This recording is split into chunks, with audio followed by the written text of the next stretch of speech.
salam sejahtera bagi kita semuanya. Om Swastiastu, Namo Buddhaya, salam kebajikan. Yang saya hormati Ketua DPR RI yang hadir bersama kita, Bapak Bambang Susatyo, serta Wakil Ketua DPD RI, Bapak Sultan Najamuddin. Yang saya hormati para Menteri Kabinet Indonesia Maju yang hadir, pendiri dan penggagas HIPMI, Bapak Abdul Latif, yang selalu beliau ini cerah, kelihatan muda terus.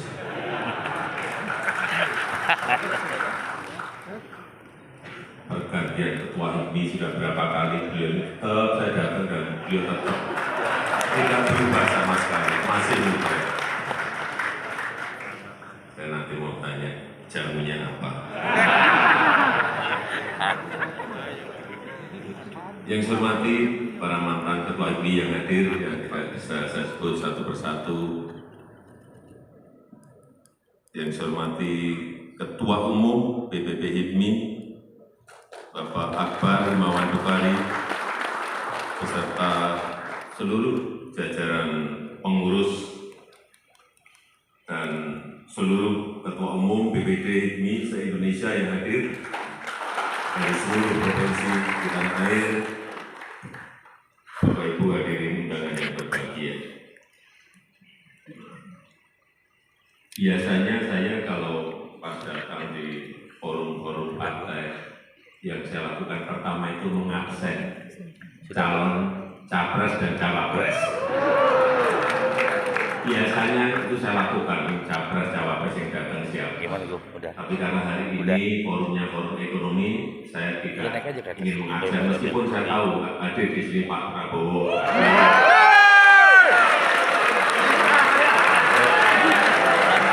Ada juga Pak Erlangga. Ada juga Pak Eri. Ya, cari keluar. Tapi Hanya Bang Fitra. Biasanya saat Gimana Pak Danielnya? Cari. Tapi kau masuk sendiri. Caranya tuh. Bapak Ibu hadirin yang berbahagia, kita ini pernah mengalami dan merasakan betapa sangat beratnya yang namanya pandemi COVID-19. Semua kita rasakan selama 3 tahun. Tidak aja hanya negara kita, tetapi dunia merasakan semuanya dan tidak berdaya.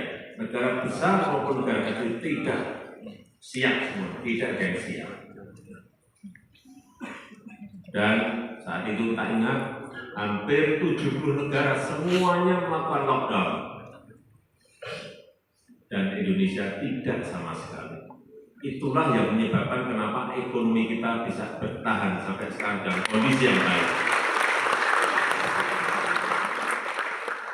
Meskipun Bapak Ibu bisa bertanya kepada para menteri, ada rapat kabinet, saat itu hampir 80% menteri mengusulkan, menyarankan untuk dilakukan lockdown. Tetapi saat itu kita ambil keputusan tidak melakukan lockdown. Dan dari pandemi selama 3 tahun, mestinya kita bisa mengambil pelajaran dari sana. Jangan sampai pandemi habis kita tidak mengambil pelajaran, tidak memberikan pelajaran kepada kita. Tidak hanya untuk dunia, untuk negara-negara, untuk kita harus kita ambil hikmahnya apa. Sehingga sehabis pandemi kita bisa membenahi, kita bisa memperbaiki apa-apa yang kurang, apa-apa yang perlu harus kita perbaiki lagi, dan yang paling penting menurut saya bahwa kolaborasi di antara kita yang harus betul-betul kita perkuat. Kuncinya ada di situ. Kenapa pandemi kita bisa selesaikan dengan baik? Saya ingat TNI Polri semuanya bergerak, seluruh organisasi pengusaha semuanya bergerak, Kadin bersama-sama dengan Pak Ketua Umum Kadin Pak Arsyad datang ke daerah, dengan HIPMI juga sama ke daerah untuk apa? Vaksinasi. Dan ternyata kerjasama secara total seperti itu memberikan hasil yang sangat baik pada negara kita. Sampai saat ini telah kita suntikkan 450 juta dosis vaksin, lebih dari 450 juta dosis vaksin. Sebuah angka yang tidak kecil. Saudara sudah bisa bayangkan bagaimana menyuntikkan 450 juta vaksin pada rakyat kita yang tersebar di seluruh tanah air Indonesia. Inilah yang kita butuhkan post pandemi. Kolaborasi, bekerja sama, dan saya sangat memberikan apresiasi pada HIPMI,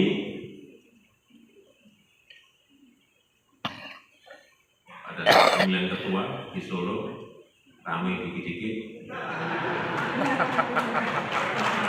Rame dikit-dikit. Ya, juga biasa. Ya, mantap. Tapi setelah itu, kepilih semuanya bersatu kembali di sana.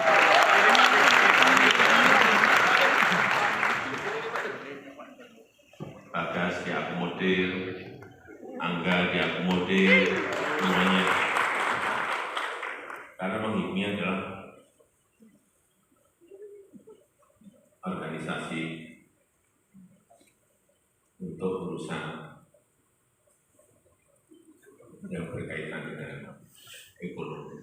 Dan saya lihat tadi yang dilantik juga panggungnya tidak cukup, dan juga mengapresiasi 239 pengurus itu bukan besar. Karena negara kita ini 282 juta penduduknya. Jadi kalau pengurusnya 239 ya menurut saya biasa.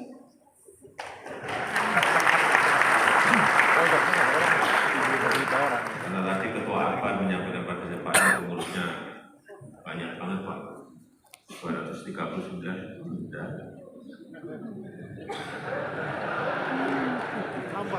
Biasa, dari Sabang sampai Merauke semuanya bisa terakomodir, ada semuanya dalam kepengurusan HIPMI yang sekarang.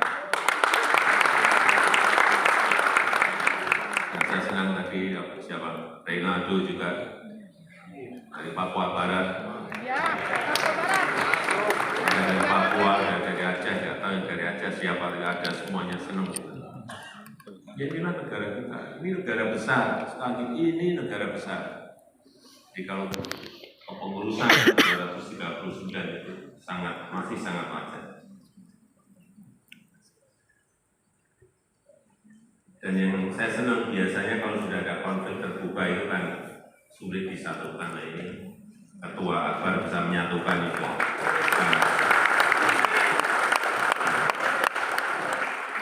Tadi yang teriak menteri.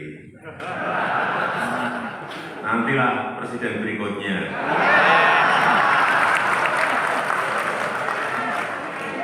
Presiden berikutnya Ketua Akbar menteri. Saya setuju.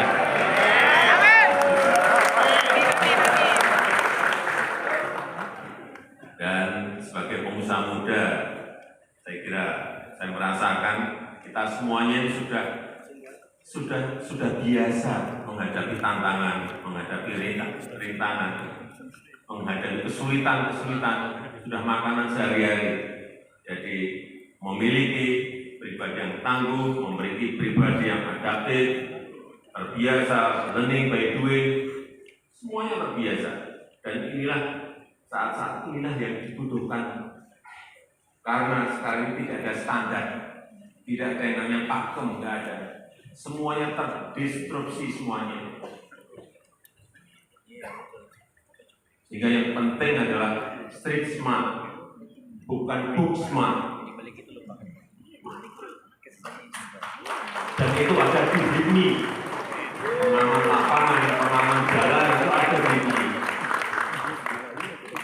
Tanyakan aja coba Pak Halil, pengamannya dari apa? Sekarang jadi Menteri Investasi. Tapi tadi kelihatannya disinggung Pak Menteri. Manfaat untuk ini belum kelihatan.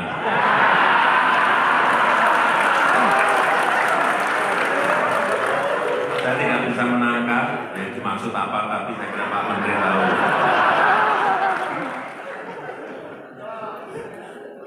Yang paling penting, bagaimana membangun ekosistem usaha kita ini agar semakin baik.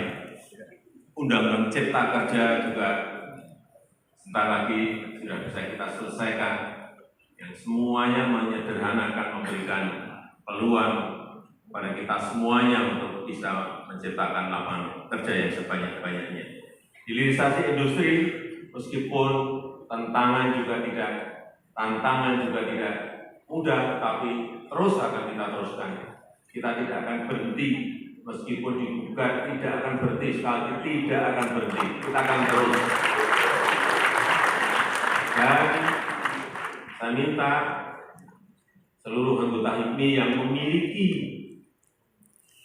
tambang, baik nikel, baik boksit, baik tembaga, baik timah, baik emas, mulai siap-siap.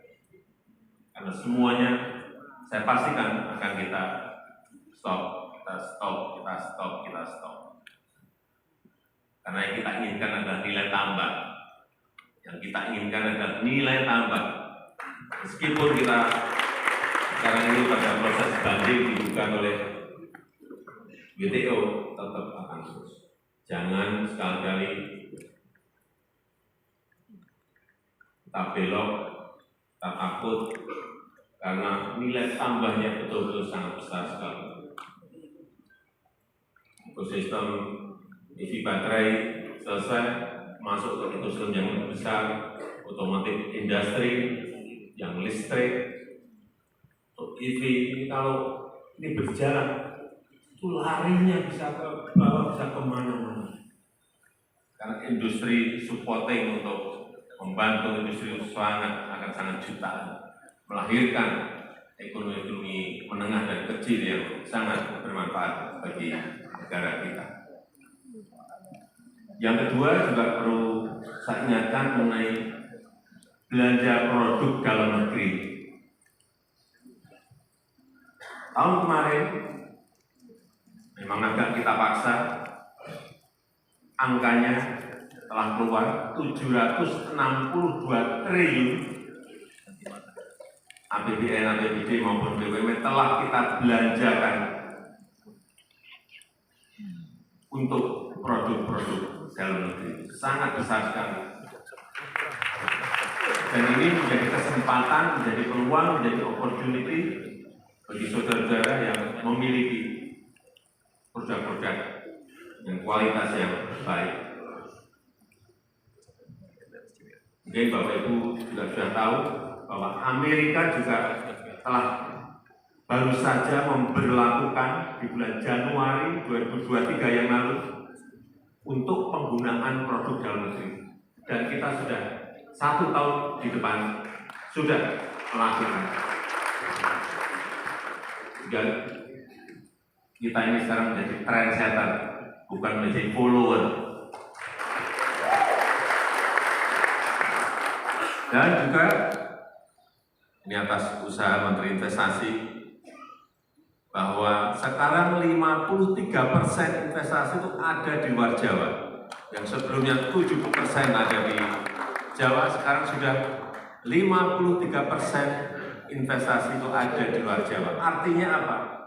jadi pengusaha besar tidak harus di Jakarta, karena investasi di luar Jawa sudah lebih besar.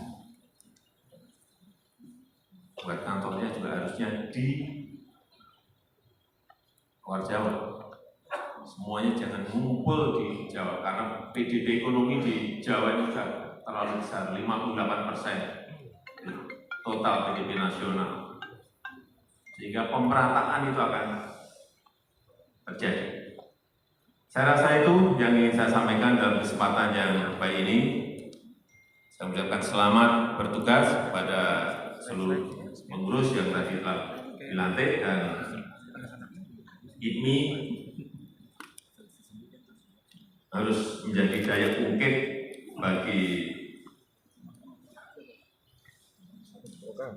pengusaha muda Indonesia agar mampu berebut peluang-peluang yang ada dan bisa menjadi penggerak ekonomi bangsa. Saya rasa itu yang ingin saya sampaikan. Terima kasih. Wassalamualaikum warahmatullahi wabarakatuh.